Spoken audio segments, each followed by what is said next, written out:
की बहुएं कोई भी बात समझने को तैयार नहीं होती है। बिल्कुल ठीक कह रही हैं आप। उसी में इज्जत है और उसमें भलाई है। इज्जत उतरवाना है तो बहुओं को गीता ज्ञान दिया जाए। अब उनको गीता ज्ञान देने का जरूरत ही नहीं है, क्योंकि वो सब सीख पढ़ के आई हैं।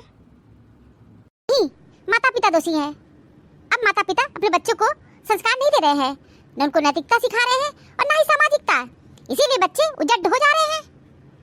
आजकल के बच्चों को देख के अंदाजा लगाया जा सकता है क्योंकि माँ बाप कैसे हैं, क्योंकि जो बच्चे होते हैं वो अपने माता पिता के संस्कारों की झलक होते हैं।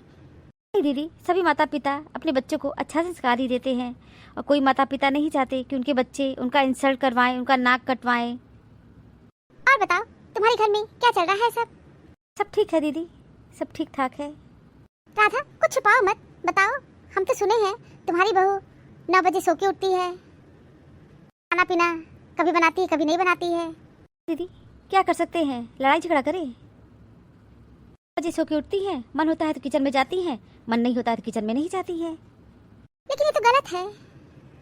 इसको गलत कौन कहे? सब सही है। मेरी बहू जो कर रही है सब अच्छा है। बहू, तुम इतनी देर से क्यों सो के उठती हो?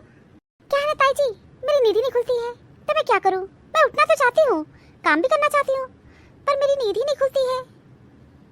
तो अपनी आदत बनाओ सुबह उठने की। आदत बना लोगी तो सुबह उठ जाओगी। हम लोग अपनी ससुराल में 4 बजे उठते थे, समझ लो। फिर 4 बजे उठने के बाद पूरे दिन हम लोग काम करते थे। तुम लोग के ज़माने में तो बहुत सुख सुविधा है। हम लोग के ज़माने में कोई सुख सुविधा वाला सामान नहीं था। हम लोग को बहुत मेहनत करना पड़ता था। हमारे ज़माने में मिक्सी है, घुर घर घर कुर करके तुम लोग पीस ली, चटनी बन गई, सब कुछ। हम लोग को तो सील पे पीसना पड़ता था, और सील पे भी एकदम महीन पीसते थे। महीन नहीं पीसते थे तब तो सांस हमारी कर कर कर कर कर कर कर, कर शुरू हो जाती थी। तनिक भी चटनी में दरदरा अगर हो जाता था, बाप रे बाप, उनका गुस्सा बहुत तेज था। और तुम लोग के जमाने में तो वॉशिंग मशीन है, तुम लोग कपड़े फटाफट वॉशिंग मशीन में डाली और धुल के निकल गया साफ सुथरा। तो पूरे परिवार के सदस्यों का कपड़ा अपने हाथ से धुलते थे। जानती हो बहू, मेरी सास तो कोने कोने में झाड़ू पोछा लगवाती थी, तनिक भी घर में गंदगी उनको बर्दाश्त नहीं था। और तो और छोड़ो बहू, हमारे जमाने में चक्की भी नहीं था। गेहूँ हम लोग पीसते थे, चक्किया पे पीसते थे, फिर उसके बाद रोटी बनाते थे। हाँ ताई जी, आप बिल्कुल ठीक कह रही हैं। आप लोग के जमाने में इतना डेवलप हुआ ही नहीं था। अच्छा ताई जी, आप लोग बहुत काम करती थी, लेकिन ताई जी मेरी मम्मी के साथ तो मेरी दादी माँ भी बहुत काम करती थी। वो परपंच नहीं करती थी। मेरी दादी माँ के साथ बहुत काम करती थी, सब्जी काट देती थी, चावल बीन देती थी, कपड़े तह लगा के रख देती थी, बहुत काम करती थी। मेरी दादी माँ बहुत अच्छी थी, उनका बहुत हेल्पिंग नेचर था। ताई जी, आप लोग की गलती नहीं है, आप लोग के साथ वास्तव में बहुत गलत हुआ है। ताई जी, आप लोग के जमाने में और आज भी घर में बुजुर्ग महिलाओं का ही चलता है। बुजुर्ग महिलाएं जो चाहती हैं वही घर में होता है। ताई जी, आप लोग किसी को दोष मत दीजिए, क्योंकि आप लोग का उत्पीड़न कोई किया है तो महिलाएं ही की है। आज भी घर बुजुर्ग महिलाओं की वजह से चलता है, उन्हीं की सुनी जाती है। वो जो डिसीजन ले लेती है उसी के अनुसार सब कुछ करना पड़ता है। जी, अगर आपकी सास आपके लिए खड़ी हो जाती कि नहीं मेरी बहू वो नहीं करेगी जो मैं की हूँ, लेकिन नहीं, वो ये सब बर्दाश्त नहीं कर सकती थी। वो इसलिए वो सोचती थी जब मेरे साथ ऐसा हुआ है तब मेरी बहू के साथ ऐसा तो होना ही नहीं चाहिए। उस जमाने की महिला ये सोचती थी जब मैं इतना सहन की हूँ तो मेरी बहू को तो ये सब कुछ सहना ही पड़ेगा। उनके अंदर एक बदले की भावना होती थी कि मेरे साथ जो हुआ है मैं अपनी बहू को वैसे ही रखूंगी। उस जमाने में बहुएं अपनी मायके नहीं जाती थी, क्योंकि सास का निर्णय होता था। सास अगर एक बार बोल दी कि मायके नहीं जाना है तो बहुएं मायके जा ही नहीं पाती थी। अपने मायके उनका जाना साल, 1.5 साल, 2 साल, 3 साल, 4 साल, 5 साल, इतने साल पे अपने मायके जाती थी। ताई जी ससुराल में सिर्फ काम ही काम करती थी। हाँ बहू, तुम बात तो बिल्कुल सही कह रही हो। ताई जी आप लोग भी अपने आप को चेंज करिए, जमाना बदल रहा है। हाँ बहू, तुम बिल्कुल ठीक कह रही हो। मम्मी जी, मैं अपने मायके जा रही हूँ और रात तक आ जाऊंगी। इतनी सुबह सुबह जा रही हो? सूरज अभी ऑफिस जाएगा, उसे भी नाश्ता तुम नहीं बनाई हो, नाश्ता तो बना दो। जी, आपकी बेटी भी आई हुई है और उनको आए हुए करीब 15 दिन हो गए हैं, आराम ही आराम कर रही हैं यहाँ पर। उनसे कह दीजिए कि नाश्ता बना दे अपने भैया के लिए, टिफिन पैक करके दे दें और आप लोग के लिए भी नाश्ता बना दें। मेरे लिए तो बनाने की जरूरत ही नहीं है, क्योंकि अपने मायके जा रही हूँ। मैं तो सुबह से कुछ खाई भी पी नहीं हूँ। अरे बहू, हम लोग के लिए नाश्ता इतना जरूरी नहीं था, सूरज के लिए ज़्यादा ज़रूरी है, क्योंकि सूरज ऑफिस जा रहा है और तुम उसके लिए बना देती तो अच्छा रहता। जानती हो तुम्हारी ननद ससुराल से इतना काम करके आई है, यहाँ आराम कर रही है। मैं तो कहूँगी कि बहू जाओ सूरज के लिए नाश्ता जल्दी से बना दो और फिर तुम अपने मायके चली जाओ। मम्मी जी कैसी बात कर रही हैं आप? अपनी बिटिया को उठाइए ना, क्यों आराम कर रही हैं यहाँ पर? क्या अपने भाई को टिफिन बना के नहीं दे सकती हैं?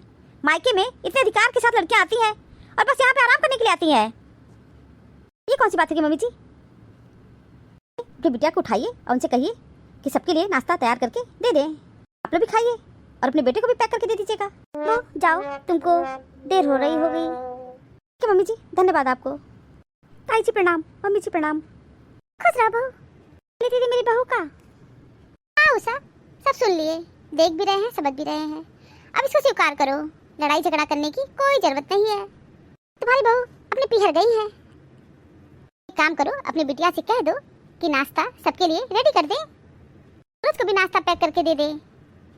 उषा तुम्हारी बहू एक बात तो सही कह रही थी कि लड़कियां इतने अधिकार के साथ मायके में आती हैं तो उनको भी काम धाम तो करना ही चाहिए। और तुमको पता भी है कि आजकल महिलाओं को मायके में प्रॉपर्टी भी दिया जाता है, उनका लीगल राइट है। मुझे जानकारी हुआ है कि तुम्हारी बहू को मायके में प्रॉपर्टी मिला हुआ है। हाँ दीदी, मेरी बहू को मायके में प्रॉपर्टी मिला हुआ है।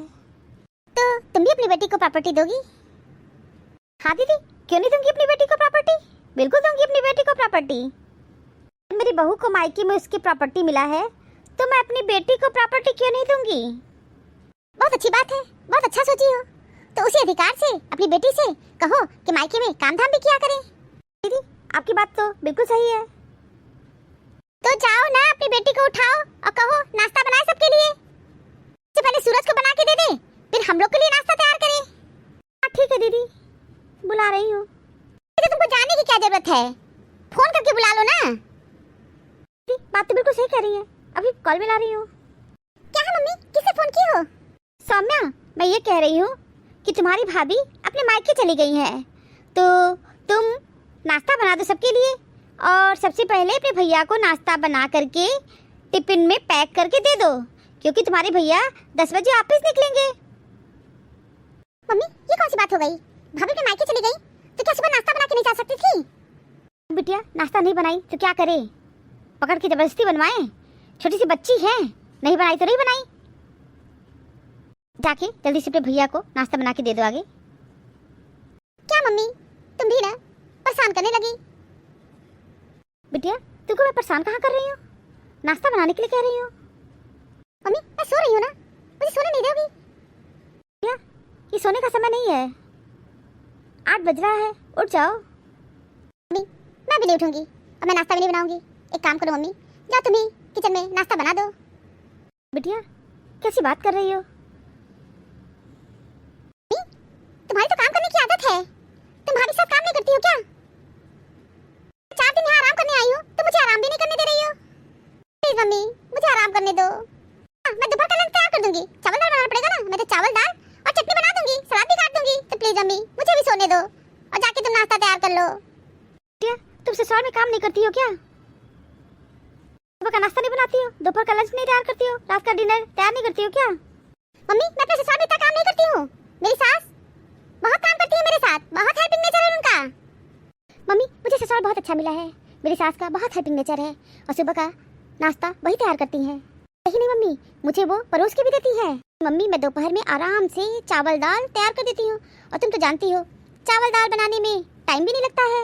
यही नहीं मम्मी, मेरी सास चावल आवल बीन के रखती है एकदम साफ करके, बस मुझे चावल को धुल के डाल देना पड़ता है। मम्मी मुझे ससुराल बहुत अच्छा मिला है और मेरी सास बहुत अच्छी है, उनकी बहुत हेल्पिंग नेचर है।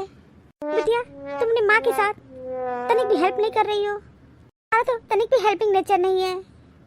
क्या मम्मी, मैं मायके में आराम करने के लिए आई हूँ ना कि काम करने के लिए आई हूँ? बिटिया तुम नाश्ता नहीं बनाओगी? मम्मी मैं नाश्ता नहीं बनाऊंगी, प्लीज जाओ तुम नाश्ता बना लो। ठीक है बिटिया, जा रही हूँ नाश्ता बनाने। क्या हुआ उषा, कोई बात हो गई क्या? जा रही हूँ नाश्ता बनाने। अब किसे दोस्त है दीदी, बेटी भी मेरी कह रही है मम्मी मैं यहाँ आराम करने के लिए आई हूँ, नाश्ता नहीं बनाएंगी। महारानी सो रही है, मुझे ही नाश्ता बनाना पड़ेगा। मेरी बेटी को बहुत अच्छा ससुराल मिला है, उसकी सास का बहुत हेल्पिंग नेचर है, वो सुबह का नाश्ता तैयार करती हैं और मेरी बेटी को परोस के भी देती हैं। सही करी उषा, अब वो जमाना आ गया है ना, जवान जवान बच्चे आराम करेंगे और बुजुर्ग महिलाएं घर पे काम करेंगी। कि हमारे तुम्हारे काम करने के दिन है और बहुओं के आराम करने के दिन है। दीदी मुझसे एक गलती हो गई, मैं अपनी बहू की बुराई कर रही थी, लेकिन उसी तरह तो मेरी बेटी भी है।